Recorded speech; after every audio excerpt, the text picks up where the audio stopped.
자, 오늘 시편 8편인데요. 먼저 우리 시편 8편 1절 제가 한번 더 봉독해 드리겠습니다. 시편 8편 1절 이렇게 되어 있습니다.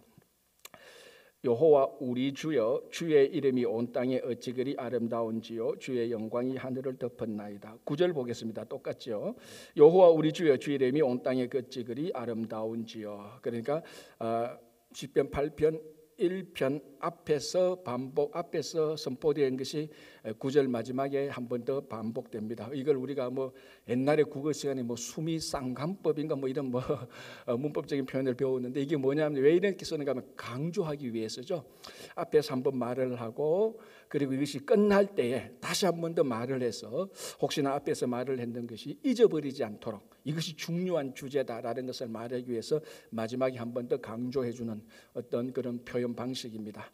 그래서 오늘 시편 8편은 여호와 우리 주여, 주의 이름이 온 땅에 어찌 그리 아름다운지요. 사실 이 한 구절 안에 시편 8편의 내용이 다 들어있다고 해도 틀린 말이 아닙니다. 자, 여기서 오늘 이 시는 다윗의 시인데요, 다윗이 여호와 우리 주여라고 말을 합니다.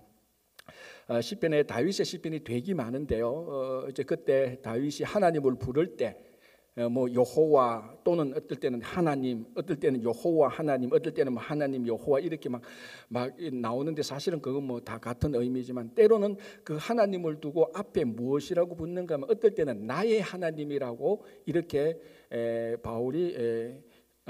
다윗이 말을 할 때도 있습니다. 그런데 오늘도 오늘 시편 8편을 보면 어떨 때는 나의 하나님이 아니고 우리 하나님이라고 말을 합니다. 그리고 시편을 읽을 때 사실은 별 생각 없이, 별 뜻 없이 나의 하나님이든 우리 하나님이든 그 하나님이 그 하나님 똑같은 하나님이고, 우리가 그 하나님을 창조하신 하나님, 이 창조하신 이 세계를 지탱하고 유지하신 하나님, 다 똑같은 하나님입니다. 그러나 나의 하나님이라고 말을 하고 우리 하나님이라고 말을 할 때 똑같은 하나님이지만 나와의 관계에 있어서 강조점이 달라진다는 겁니다. 그래서 다른 시편에서는 다윗이 나의 하나님이라고 말을 하는데, 오늘 시편 8편에서는 여호와 우리 주여라고 말을 합니다. 여호와 주, 그 앞에 우리 주, 나의 주여가 아니고 우리 주여라고 말을 합니다. 오늘 이 시편 8편을 읽어보면은 이 자연과 상관 있는 그런 시편입니다. 왜냐하면 다윗은요, 여러분 잘 아시다시피 사울을 피해서 광야에서 최소한 10년 이상을 거기서 그 자연, 그 광야에서 살았습니다. 그래서 또 그 이전에도 다윗은 또 목동이었지 않습니까? 목자였습니까?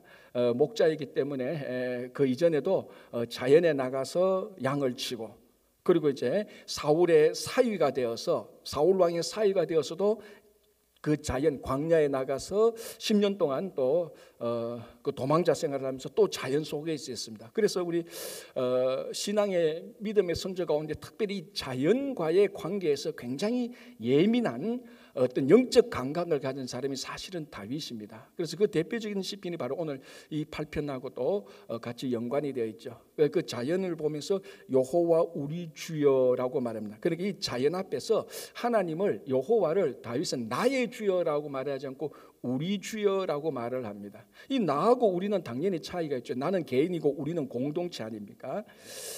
자, 우리가 보통 우리들도 이 한국식 표현도 그랬습니다. 우리가 학교라고 말할 때 내 학교라고 말하지 않습니다. 뭐라고 말합니까? 우리 학교라고 말을 합니다. 교회라고 말할 때 내 교회라고 말하지 않고 우리 교회라고 말을 합니다. 집이라고 말을 할 때요, 내 집이라고 말하는 사람도 있지만 우리 집이라고 말을 합니다. 그러니까 회사라고 말할 때 내 회사라고 말하는 사람은 누굽니까?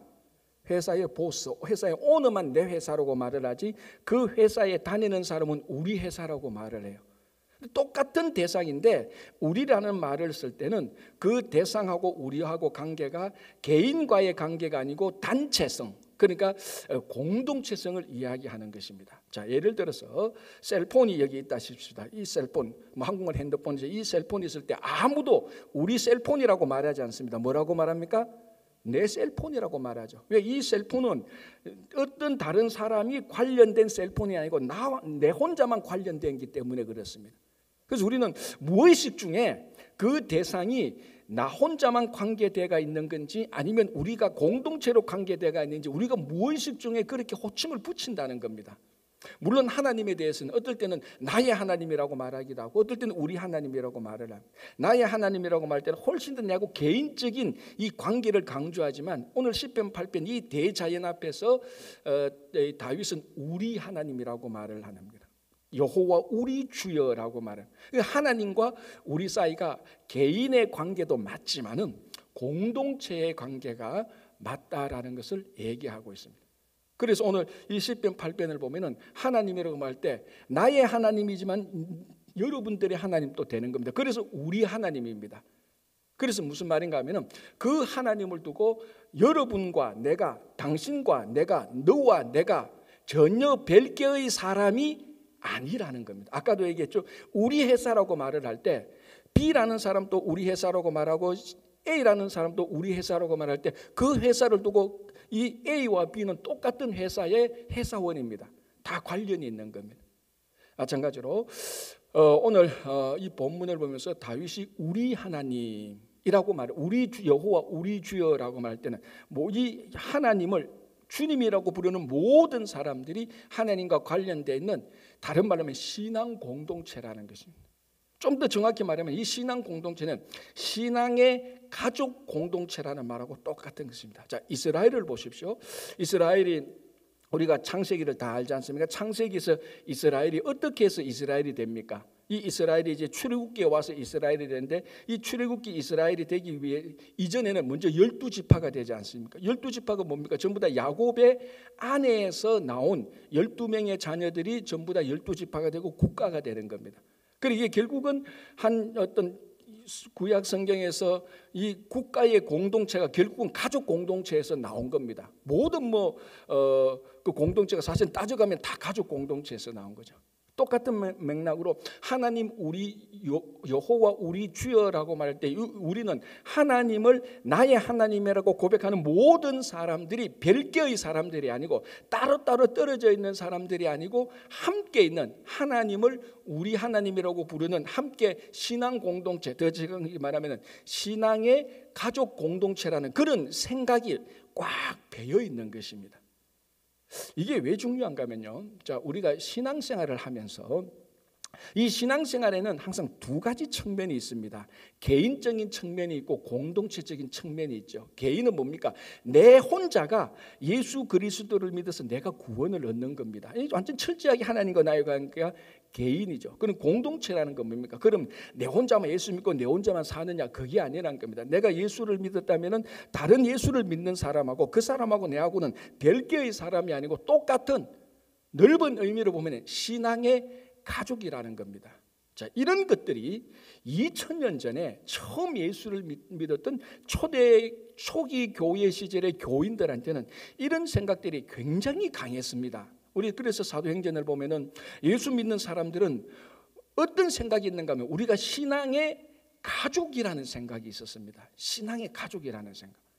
이게 2000년이 오면서 오늘날 이 개인주의가 팽배하고 자본주의, 민주주의 여러 가지 이런 우리 이 이데올로기가 우리 대에는 너무 개인주의가 팽배하기 때문에 저 사람이 예수 믿는 거하고 내가 예수 믿는 거하고 아무런 상관이 없는 그런 신앙생활을 하는 시대가 되었단 말이에요. 사실은 성경으로 돌아가 보면 저 사람이 예수를 믿고 내가 예수를 믿으면 저 사람하고 내하고는 전혀 별개의 사람이 아닙니다. 같은 주님을, 같은 예수를 구주로 고백하기 때문에 그 사람하고 내하고는 매일 한 집에서 같이 살지는 않지만 그 사람하고 내하고는 신앙의 가족 공동체라는 생각이 있습니다. 이게 사실은 지난 2000년 동안 교회를 지탱해왔고 하나님 나라를 만들어왔고 우리 신앙이, 공동체 신앙을 만들어가는 가장 근본이었습니다. 가장 기본이었습니다.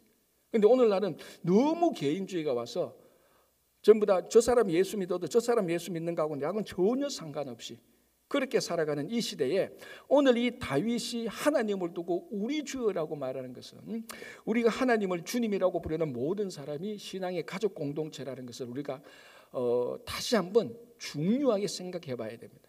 자, 이게 또 왜 중요한가 하면요, 자, 여러분 다들 그 가족들이 있지 않습니까? 그러니까 가족을 위해서 내가 좀 손해를 봤다, 그게 그렇게 억울합니까? 억울하지 않죠. 자, 부모가 자녀를 위해서 좀 손해봤다, 억울합니까? 억울하지 않죠. 그리고 자녀들이 부모를 위해서, 그리고 형제 자매를 위해서 좀 더 희생하고, 내가 2개 가져야 되는데 내 형 때문에, 우리 부모님 때문에 내가 2개 가질 걸 1개 가졌고 부모님이 2개 가져야 되는데 내 걸 가져가가 3개 가졌다. 그건 너무 억울하다. 그것 때문에 원한 맺히는 사람은 아무도 없습니다. 왜 그렇죠? 가족이니까. 그러니까 가족 간의 관계에서 일어나는 일들 가운데 손해를 보고 아픔이 있고 희생이 있는 것은 억울하지 않습니다. 그 오히려 더 진정한 가족은 그게 더 좋은 것이죠.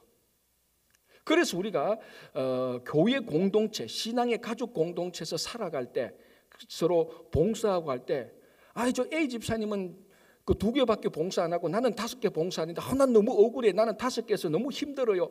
사실은 그게 신앙의 근본적으로는 그게 성립이 안 됩니다. 왜? 우리는 신앙의 가족이니까.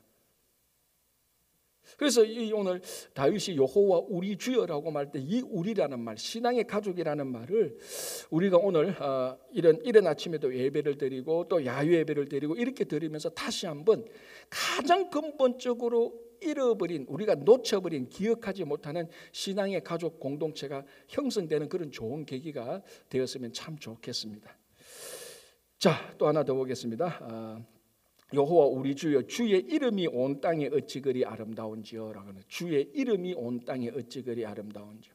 자, 이름이라고 부르면 어떤 사람이나 어떤 대상을 지칭하는 말입니다. 그죠? 자, 여기는 뭐 이렇게 생겼으니 이걸 마이크라고 우리가 지칭을 합니다. 이게 다 이름입니다. 그죠?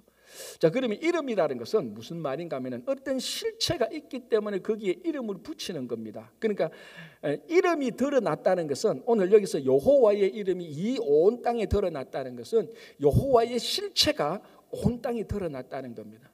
자, 아까 제가 말씀드린 것처럼 다윗은 이 자연에서, 광야 자연에서 오랫동안 생활을 했고 그 자연에서 일어나는 일들에 대해서 굉장히 영적으로 민감한 사람이었습니다. 그래서 다윗은 목동이었을 때, 자기가 목자였을 때, 그리고 사울을 피해서 광야에 도망가는 그 광야에서 그 도망자 생활을 할 때 그 자연에서 일어나는, 그리고 그 자연을 보면서, 그리고 그 자연 속에서 살아가는 자기 삶을 보면서 여호와의 이름, 여호와의 실체를 늘 느끼고 살아갔다는 것입니다. 자, 우리들은 가끔 이런 생각을 합니다. 이 자연에서 천둥이 치거나 자연의 귀한 현상이 일어날 때 보통 사람들 신이 노했다라고 말하면서 그 자연의 괴이한, 기이한, 특별한 현상이 일어났을 때만 신의 실체를 느끼는 겁니다. 물론 진짜 교만하고 건방진 사람은 그래도 신의 실체를 느끼지 않는 사람이 있긴 있습니다만, 대부분의 사람은 이 비정상적인 상황을 벗어나서 자연에게 특별한 일이 일어났을 때 신에 대해서 생각을 해봅니다. 야, 신이 있긴 있는 것 같다. 이렇게 천둥을 치고 자연이 막 일어나니까, 자연이 이상한 일이 일어나니까. 그런데 다윗이 목동 생활을 하고 사울을 피해서 광야 생활을 할 때 그 자연의 기이한 현상이 일어나서 여호와의 이름이 온 땅에 드러났다고 생각한 게 아닙니다. 그냥 자연에서 매일매일 살아가는, 진짜 자연에서 자연스럽게 살아가면서 평범한 일상적인 삶 속에서 오늘 여전히 해가 동쪽에서 뜨고 정오가 되었을 땐 해가 한중간에 있다가 그 저녁이 되어서는 해가 서쪽에 지는, 매일 일어나는 그 자연의 자연스러운 일상을 통해서 다윗은 여호와의 실체를 확실히 알고 고백하고 느꼈던 것입니다. 여러분, 이게 진짜 성숙한 경건입니다. 정말 성숙한 경건입니다. 매일 어떤 하루 삶 속에서 특별한 일이 일어나지 않아도 자연이 늘 자연스럽게 해가 동쪽에서 뜨고 서쪽에서 져도 그 속에서 여호와의 이름이 온 땅에 드러난 것, 다시 말하면 하나님의 실체가 자기와 함께하고 있다는 것을 여전히 느끼는 것, 그리고 고백하는 것, 그리고 그 하나님과 함께하기를 원하고 하나님과 함께하는 것, 그게 정말 성숙한 신앙이죠. 그런데 성경을 보면, 오늘날에도 어떤 가끔 이렇게 답답한 사람이 있습니다. 옆에서 보면은 저런 일을 당하면 누구든지 간에 저건 분명히 하나님께서 그 사람 개인 삶 속에 주는 하나님의 목소리인데, 하나님의 실체가 목소리로 나타나서 메시지를 주는 것인데도 불구하고 그것을 듣지 못하는, 그 하나님의 실체를 경험하지 못하는, 하나님의 이름을 보지 못하는, 듣지 못하는 그런 답답한 경우도 가끔 있죠, 우리 삶 속에. 자, 우리 성경을 보면은 몇 개월 전에 우리가 열왕기하 1장 첫 부분을 보면서, 자, 여러분 한번 맞춰보시죠. 열왕기하 1장 처음에 무슨 내용이 나오죠? 네, 성경을 봐야 되죠, 그죠? 그거는 아합의 아들 아시야 왕 이야기가 나옵니다. 북이스라엘의 가장 우리 악명 높은 아합 왕, 그 아들 아시야의 이야기로 시작합니다. 무슨 이야기입니까? 이 아시야 왕이 난간에서 떨어져서 그게 병이 되는 겁니다. 못 고칠 병이 되니까 이 아시야 왕이 신하들을 시켜서 에그론의 신 바알세북에 가서 내 병이 낫겠는가 좀 알아보라라고 신하를 보냅니다. 자, 그때 하나님께서 막 정말 화가 났죠. 그 엘리야 선지자에게 뭐라고 말합니까? 이 땅에 말이지 하나님이 없어서, 또는 하나님의 선지자가 없어서 저 아시아 왕이 에그론의 신, 이방신 우상에게 가서 절을 하고 우상에게 치유를 구하느냐, 이렇게 하나님이 화가 났습니다. 그래서 하나님께서 그 땅에, 그 이스라엘 땅에 하나님이 계시다는 것을 강제로 보여주기 위해서 어떻게 합니까? 이 아시아 왕이 에그론의 신에게 사람들을 보는데 50부장과 50명의 군사들을 보냅니다. 그래서 하나님께서 그 땅에 하나님의 실체가 있다는 것을 명확하게 보여주기 위해서 불심판을 내려서 50부장과 50명을 다 죽여버립니다. 자, 그러니까 심부름 갔던 에그론의 신에 갔던 50부장과 50명의 군사들이 다 죽어버렸습니다. 이 아시아 왕이 그 일을 처음에 당하고도 또 50부장과 50명의 군사들을 또 보냅니다.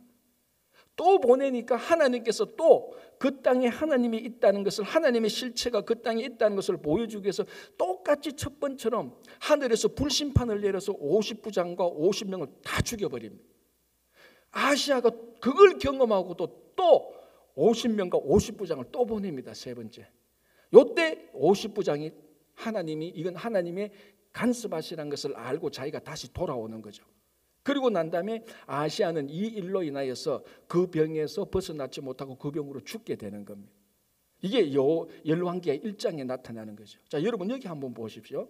이 아시아 왕에게 하나님은 강제적으로 하나님의 실체가, 하나님이 그 땅에 있다는 것을 보여줬습니다. 불심판까지 보여줬습니다. 자, 우리 구약 성경에서 하나님의 존재가, 하나님의 역사하심이 가장 명확하게 보이는 대표적인 케이스가 몇 개 있습니다. 그 중에 하나가 불심판이죠. 하늘에서 갑자기 불이 내리는 것은 아무리 강팍한 사람이라도 이거는 신의 노하심이다. 그리고 북이스라엘 같으면 여호와 하나님께서 화가 나셨다라고 하나님의 실체를 느끼는 겁니다. 그런데 아시아 왕은 그걸 못 느꼈어요. 2번이나 일어났는데, 불심판이 2번이나 일어났는데. 그런데 다윗은 어떻습니까?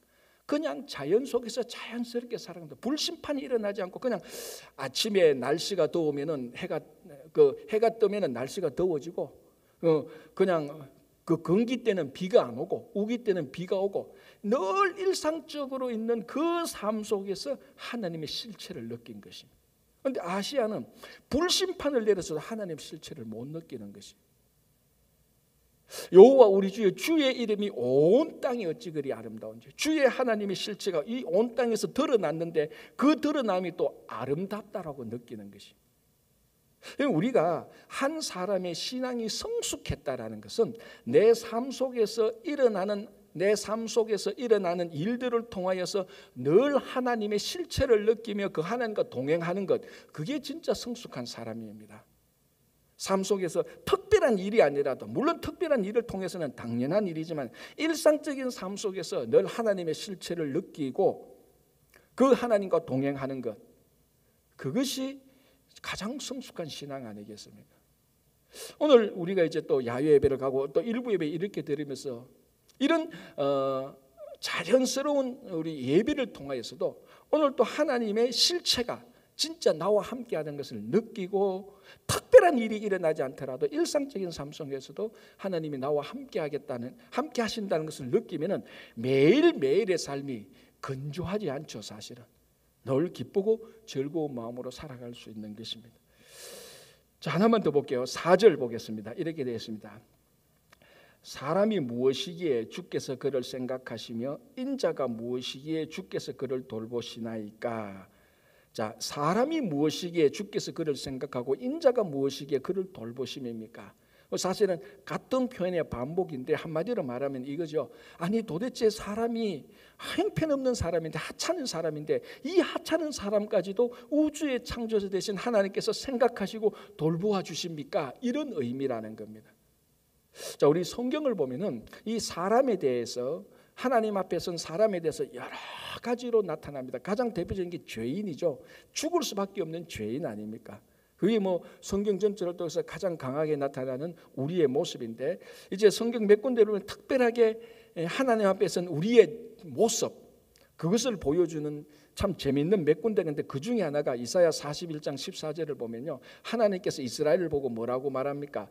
너 지렁이 같은 야곱아, 이렇게 말을 하는 거예요. 왜 야곱이라는 건 야곱의 12지파가 이스라엘 민족을 이루었으니까. 그러니까 그 당시 이제 막 이스라엘 백성들이 타락하고 부패하고 하나님 앞에 죄를 지으니까 하나님께서 보시기에는 그 이스라엘 민족이 지렁이하고 같다는 겁니다. 여러분, 이 지렁이라는 게 얼마나 그게 하찮은 존재입니까? 얼마나 하찮습니까? 여러분, 지렁이를 보고 와 존귀하다 이렇게 생각 들었습니까? 아니지 않습니까? 정말 그 하찮은, 그러니까 이사야의 고백에 의하자면은, 선지자 이사야의 고백에 의하자면은 우리는 하나님 앞에서 지렁이와 같은 그런 하찮은 존재입니다. 사실은 지렁이보다도 더 하찮은 게 우리 아닙니까? 그죠? 이래 하찮은 지렁이 같은 이런 존재도 하나님께서 생각해 주시고 돌보아 주신다는 것입니다. 누가? 하나님이. 어떤 하나님? 이 자연을 지으시고 우주를 창조하신 하나님. 제가 이제 인터넷을 검색해 봤습니다. 우주에 도대체 실체가 몇 개 있는지, 아니 뭐 이걸 어떻게 검색해야 될지 헷갈려가지고 우주의 물체가 몇 개 있는지 검색하니까 검색이 안 나와요. 아마 그렇게 이런 똑같은 관심을 가지고 질문을 하고 연구를 했던 사람이 없는가 봅니다. 그런데 뭐가 있는가 하면 우주에 있는 원자의 수, 이거는 나와 있더라고요. 그래서 인터넷을 검색해 보니까 우주에 있는 원자의 수, 그러니까 사람도 전부 다 원자로 되어 있잖아요. 세포 안에 원자. 결국 모든 물체의 중심이 결국 모든 그 물체의 가장 작은 단위가 원자인데, 요즘 또 이 원자도 또 쪼개어지지 않습니까? 그러니까 뭐 우리가 그까지 과학적인 지식을 나눌 필요는 없고, 원자가 있다면은 이 원자가 우주에 있는 원자가 10의 57승이래요. 여러분, 10의 57승은 일자 다음에 동그라미가 57개 달리는 거예요. 이거를 사실은 수학에서는 이런 수를 헤아리지 않습니다. 그냥 10의 57승이라고 뭐라고 표현하는가 하면 그냥 무한대라고 말하는 거예요. 무한대하고 같은 숫자예요. 그래서 제가 어제 일자 쓰고 동그라미를 한번 쭉 해봤습니다. 57개. 야, 이게 뭐 말이 안 되는 숫자예요. 그게 또 사람이 그냥 한 것이지. 아까도 말했죠. 원자도 쪼개질 수 있지 않습니까? 원자라고 말하자면 우주에 10의 57승계가 있다는 겁니다. 그런데 여호와 하나님은 그것을 다 보고 계신다는 겁니다. 이게 하나님의 전능하심이죠. 이런 하나님께서 지렁이 같은 우리 인간도 살펴보고 계신다는 겁니다. 여러분, 이게 얼마나 생각하면 얼마나 감사하고 얼마나 정말 이건 하나님의 전능하심과 하나님의 은혜가 아니라면 일어날 수 없는 일 아닙니까? 제가 가끔 그 식탁에서 앉아서 이제 우리 뭐 옛날 이야기 할 때 있지 않습니까? 제가 초등학교 다닐 때 제가 6학년 때 저희 반에 74명이 있었습니다. 제 기억이 선명해요. 처음에 72명까지 있다가 나중에 뭐 영천 이런 데서 더 전학이 와서 74명까지 있습니다. 요즘 뭐 이런 얘기하면 완전 기절초풍하래죠. 한 클래스에 한 반에 제가 6학년 때 2반인데 6학년 2반 때 74명이 있어요. 이런 반이 6학년 8반까지 있었으니까 얼마 그런 초등학교 가면 빽빽했죠. 중요한 건 그게 아니고 한 반에 74명이 되니까 담임 선생님이 1년 동안에 74명을 다 돌보지를 못해요. 제가 정확히 담임 선생님 찾아가서 선생님 1년 동안에 몇 명을 돌봤습니까? 물어보지는 못했지만 제 기억에 우리 선생님은 누구 이쪽 부류의 사람은 관심도 없어라는 기억이 나요. 여러 가지로. 그도 그럴 것이 선생님이 74명을 어떻게 케어합니까? 그죠? 그러니까 뭐 반에서 아주 말썽 있는 애들 아니면 아주 똑똑한 애들, 아주 특별한 애들만 이제 그네들의 관심을 가지고 좀 뭐 안 돌봐도 1년 굴러갈 아이들, 그런 아이들은 선생님은 1년 있어도 전혀 돌보지도 않고 생각도 안 합니다. 할 수 있는 또 능력이 없죠. 자, 여러분 한번 생각해 보세요. 한 반에 74명이 되어도 한 사람이 1년 동안에 10몇 명은 돌보지를 못해요. 생각도 못해요. 그런데 여호와 하나님은 지렁이 같은 우리를, 아니 지렁이보다도 더 못한 우리를 하나님께서 영원토록 기억하시고 돌보시고 있다는 겁니다. 여러분, 이거를 우리가 좀 더 깊게 묵상하면요, 이것만큼 우리가 하나님께 깊은 은혜가 없는 것입니다. 여러분, 오늘날 사실 그 사회관계, 인간관계 가운데 가장 큰 이슈가 뭔 줄 압니까? 사실은 우리 특별히 이민생활에도 그렇고, 이게 좀 거창하게 말하면 마르크스가 가장 초점을 둔 주제가 이겁니다. 소외, 사회간에서 인간 소외. 이걸 뭐 거창하게 뭐 노동자가 물질을 만드는데 자기가 만든 물질로부터 소외되는 뭐 이런 뭐 아주 복잡한 이야기가 나는데, 가장 간단하게 보면요, 여전히 인간관계에서 가장 큰 문제는 아이솔레이션, 소외의 문제입니다. 이것이 회복된다면 모든 인간관계는 사실은 다 회복되는 거죠. 여러분 한번 생각해 보세요. 우리 아들 둘, 딸 둘, 이 딸 둘, 아들 둘이 자기들끼리 막 이래 다투는 그 문제의 가장 깊은 것이요, 왜 엄마는 형아만 좋아해? 왜 엄마는 동생만 좋아해? 왜 엄마는 언니만 좋아해? 그런 아이들의 컴플레인이 생긴단 말이에요. 그걸 우리가 따지자면 결국은 뭡니까? 내가 우리 언니보다 엄마로부터 소외되고 있다는 그런 말이거든요. 그럼 모든 관계에 깨어지는 가장 중요한 이슈 중에 하나가 소외입니다. 소외. 우리 이민 생활이 늘 그렇잖아요.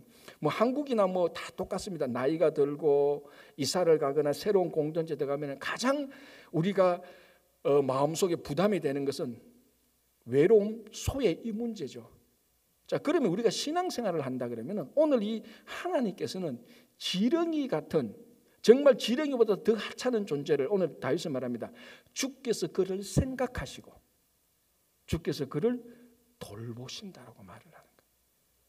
이 말은 우리가 만약에 예를 들어 인간관계에서 소외됐다 한다 할지라도, 그렇게 된다 할지라도 여전히 지렁이 같은 야곱을 생각하시고 돌보시는 하나님께서 우리를 돌보신다고 생각하면은 우리 마음속에 더 이상 외로움이나 소외의 문제로 고민할 필요가 없습니다. 그게 어떻게 보면 신앙이 우리에게 주는 가장 큰 위로와 힘이 될 수가 있는 것입니다.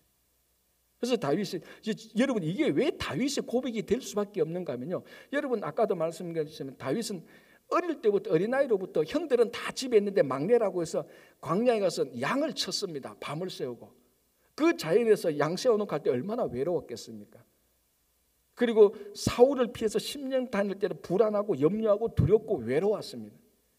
그걸 보면서 하나님이 자기를 돌보심을, 하나님이 자기를 내치지 않으심을 경험했기 때문에 이런 고백이 나오는데, 이것이 다윗의 고백만이 아니고 우리 모두의 고백이 되어야 되고 이 사실이 분명하다는 것입니다. 그리고 난 다음에 뭐를 합니까? 그를 하나님보다 조금 못하게 하시고 영화와 종기로 관을 세우셨다.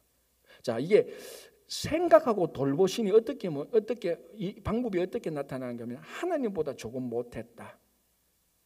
다른 번역에는 천사보다 조금 못하게 했다라고 하고 영광과 종기로 관을 세웠다. 그래서 제가 어제 이 말씀을 준비하면서 이렇게 생각합니다. 이 지렁이 같은 이스라엘 백성들에게 영광과 종기의 관을 세운다고 생각하니까 그것도 참 웃기더라고요. 지렁이에게 영광과 종기의 관을 세운다? 야, 그것도 코미디 같은 그런 모습이 들긴 들더라고요. 하나님께서 정말 미천한 우리를 영광과 종기롭게 한 것입니다. 어느 만큼? 하나님보다 약간 못하게. 이게 군대식으로 말하자면은 오늘 훈련소 입대한 그 훈련병을 별 한 2개나 3개짜리로 그냥 올려놓은 거하고 마찬가지입니다. 그렇게 하나님께서 우리를 높이 올렸는데 왜, 어떻게? 만물을 우리에게 다스리게 하려고. 자, 그래서 6절 보십시오. 주의 손으로 만드신 것을 다스리게 하시고 만물을 그의 발 아래 두셨다. 지렁이보다 못한 우리를 하나님께서 생각하시고 돌보아 주시고, 어떻게? 하나님께서 영광과 종기로 관을 씌우셔가지고 모든 만물들을 우리 발 아래 두셨다는 것. 이 발 아래 두는 것은 밟아라, 정복하라는 것이 아니고 잘 돌보라는 말입니다. 그래서 우리들에게는 하나님께서 우리를 높이고 영광스럽게 한 이 여기에는 하나님의 존귀한 거룩한 사명이 있습니다. 그게 뭔가 하면 하나님이 지으신 이 모든 만물을 우리가 하나님을 대신해서 하나님으로부터 위임받아서 이 세상을 잘 돌보는 겁니다. 이렇게 되기 위해서 우리가 한 번씩 자연을 보며, 종종 자연을 보며 이 자연을 통하여서 드러난 하나님의 실체를 경험하면서 이 자연의 주인이 여호와 하나님이고 우리는 그 주인에 따라서 이 자연을 잘 돌본다라는 것이 이 세상에서 살아갈 수 있는 우리들의 귀한 사명입니다. 우리의 일상을 통하여서 그리고 자연을 통해서 이 다윗이 오늘 고백한 이 고백이 동일하게 우리가 늘 일어나는 우리의 고백이 될 때 이것이야말로 진짜 성숙한 신앙인의 모습, 성숙한 경건입니다. 오늘 이 일부 예배 드리던 이 시간 또 물론이기와 야외 예배를 통하여서 이런 일들이 오늘부터 당장 우리들에게 시작되는 그런 좋은 주일이 되시기를 간절히 바랍니다. 기도하겠습니다.